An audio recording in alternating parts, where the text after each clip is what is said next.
Greetings, America. It is truly an honor to be speaking with you tonight. That I am here tonight is a testament to the dedication of generations before me, women and men who believed so fiercely in the promise of equality, liberty, and justice for all. This week marks the 100th anniversary of the passage of the 19th Amendment, and we celebrate the women who fought for that right. Yet so many of the Black women who helped secure that victory were still prohibited from voting long after its ratification. But they were undeterred. Without fanfare or recognition, they organized and testified and rallied and marched and fought, not just for their vote, but for a seat at the table. These women and the generations that followed worked to make democracy and opportunity real in the lives of all of us who followed. They paved the way for the trailblazing leadership of Barack Obama and Hillary Clinton. And these women inspired us to pick up the torch and fight on. Women like Mary Church Terrell, Mary Cloyd Bethune, Fannie Lou Hamer, and Diane Nash, Constance Baker Motley, and the great Shirley Chisholm. We're not often taught their stories, but as Americans, we all stand on their shoulders. And there's another woman whose name isn't known, whose story isn't shared, another woman whose shoulders I stand on. And that's my mother, Kamala Gopalan Harris. She came here from India at age 19 to pursue her dream of curing cancer. At the University of California, Berkeley, she met my father, Donald Harris, who had come from Jamaica to study economics.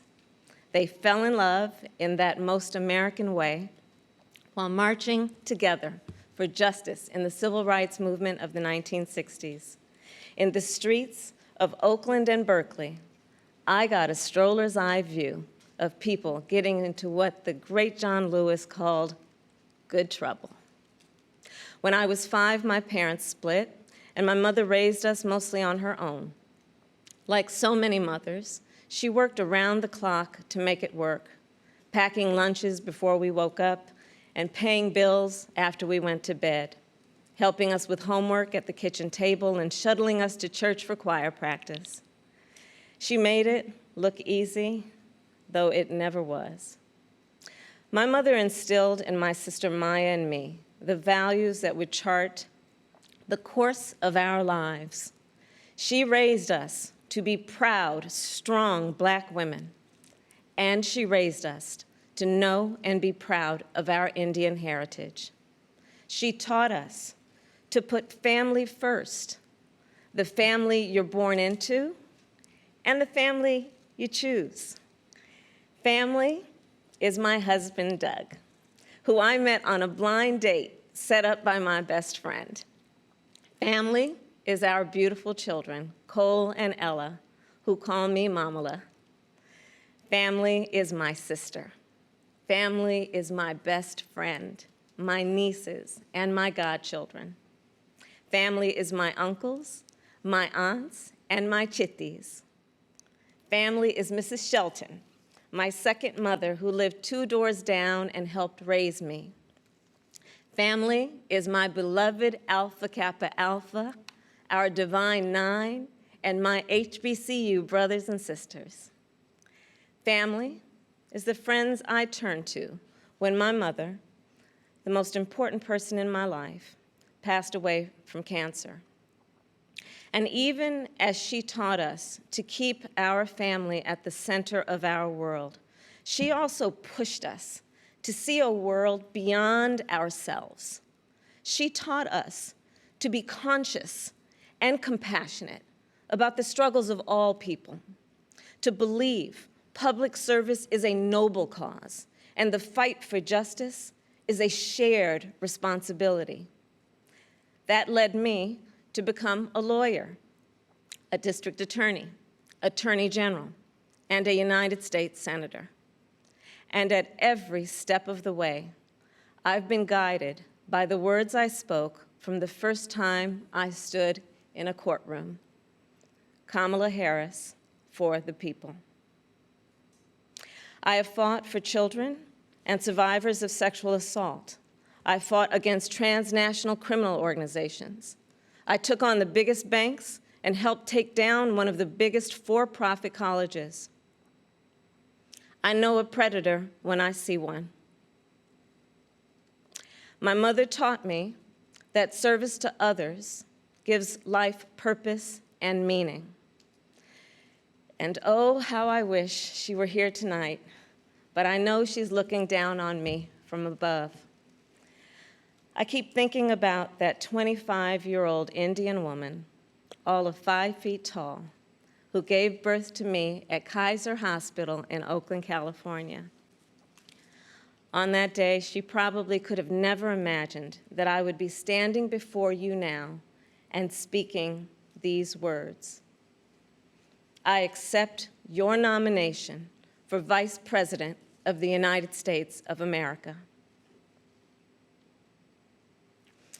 I do so committed to the values she taught me, to the word that teaches me to walk by faith and not by sight, and to a vision passed on through generations of Americans, one that Joe Biden shares, a vision of our nation as a beloved community, where all are welcome, no matter what we look like, no matter where we come from or who we love.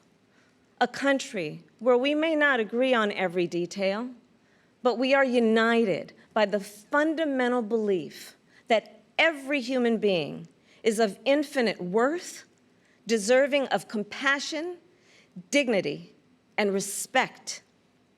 A country where we look out for one another, where we rise and fall as one, where we face our challenges and celebrate our triumphs together. Today, that country feels distant. Donald Trump's failure of leadership has cost lives and livelihoods. If you're a parent struggling with your child's remote learning, or you're a teacher struggling on the other side of that screen, you know what we're doing right now is not working. And we are a nation that is grieving the loss of life, the loss of jobs, the loss of opportunities, the loss of normalcy, and yes, the loss of certainty. And while this virus touches us all, we gotta be honest, it is not an equal opportunity offender. Black, Latino, and Indigenous people are suffering and dying disproportionately. And this is not a coincidence. It is the effect of structural racism, of inequities in education and technology, healthcare and housing, job security and transportation, the injustice in reproductive and maternal health care, in the excessive use of force by police, and in our broader criminal justice system. This virus, it has no eyes, and yet it knows exactly how we see each other and how we treat each other. And let's be clear, there is no vaccine for racism. We've got to do the work. For George Floyd, for Breonna Taylor, for the lives of too many others to name, for our children, and for all of us. We've got to do the work to fulfill that promise of equal justice under law. Because here's the thing, none of us are free until all of us are free.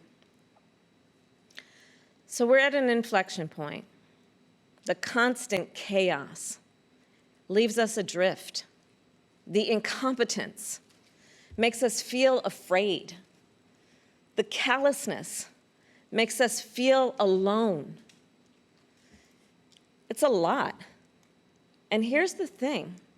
We can do better and deserve so much more. We must elect a president who will bring something different, something better, and do the important work. A president who will bring all of us together, Black, white, Latino, Asian, Indigenous, to achieve the future we collectively want. We must elect Joe Biden. And I will tell you, I knew Joe as vice president. I knew Joe on the campaign trail. And I first got to know Joe as the father of my friend. So Joe's son, Beau, and I served as attorneys general of our states, Delaware and California. During the Great Recession, he and I spoke on the phone nearly every day, working together to win back billions of dollars for homeowners from the big banks that foreclosed on people's homes. And Beau and I, we would talk about his family, how as a single father, Joe would spend 4 hours every day riding the train back and forth from Wilmington to Washington. Beau and Hunter got to have breakfast every morning with their dad. They went to sleep every night with the sound of his voice reading bedtime stories. And while they endured an unspeakable loss, those two little boys always knew that they were deeply, unconditionally loved. And what also moved me about Joe is the work that he did as he was going back and forth. This is the leader who wrote the Violence Against Women Act and enacted the assault weapons ban, who as vice president implemented the Recovery Act, which brought our country back from the Great Recessions. He championed the Affordable Care Act, protecting millions of Americans with pre-existing conditions, who spent decades promoting American values and interests around the world. Joe, he believes we stand with our allies and stand up to our adversaries. Right now, we have a president who turns our tragedies into political weapons. Joe will be a president who turns our challenges into purpose. Joe will bring us together to build an economy that doesn't leave anyone behind, where a good-paying job is the floor, not the ceiling. Joe will bring us together to end this pandemic and make sure that we are prepared for the next one. Joe will bring us together to squarely face and dismantle racial injustice, furthering the work of generations. Joe and I believe that we can build that beloved community, one that is strong and decent, just and kind, one in which we can all see ourselves. That's the vision that our parents and grandparents fought for, the vision that made my own life possible, the vision that makes the American promise, for all its complexities and imperfections, a promise worth fighting for. So make no mistake, the road ahead is not easy. We may stumble. We may fall short. But I pledge to you that we will act boldly and deal with our challenges honestly. We will speak truths, and we will act with the same faith in you that we ask you to place in us. We believe that our country, all of us, will stand together for a better future. And we already are.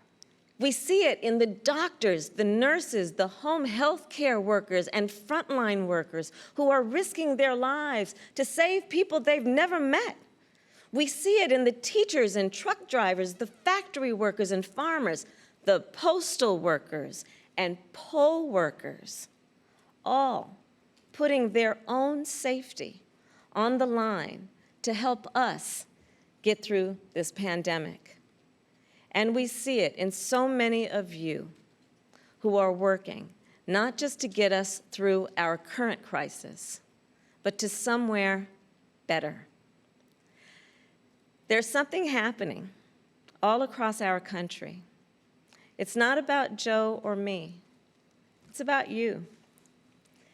And it's about us. People of all ages and colors and creeds who are, yes, taken to the streets, and also persuading our family members, rallying our friends, organizing our neighbors, and getting out the vote.